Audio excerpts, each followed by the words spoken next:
Hey y'all, it's your girl Kina with Sweet Gem Life. Welcome back to my channel. Today we are planning for the week of January 25th through the 31st. Y'all, it's the last week of January. Thank God for that. Today we are using the January sticker kit from the Oso Paper Co. sub box. I could not use it. It's a beautiful kit. So here is the kit. Just do a quick flip through. Obviously we are doing all of the blues and the grays and dark blues. Y'all, this is beautiful. And y'all know I don't even do blue, okay? This week's pen is Jewel from Villa Beautiful. I believe this pen released in June of 2020. I'm pretty sure it was June. It was either May or June of 2020. So she matches for the week. We have our sticker of the month, and I just realized this too.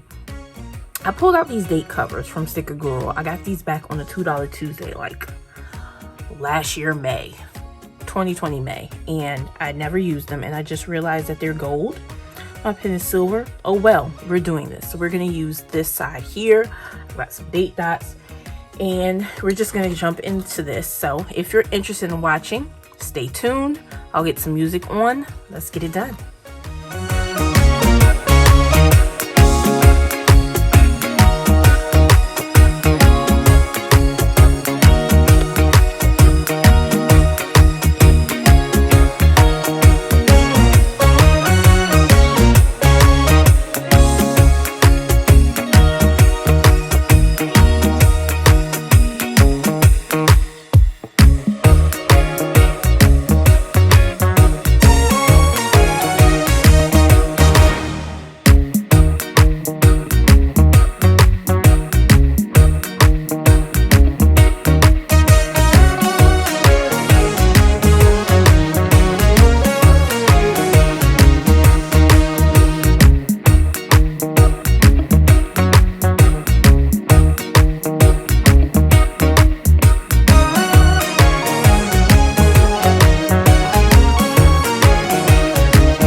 right, y'all, somehow my battery died and I lost just a little bit of the end of the spread. So here's the spread for the week.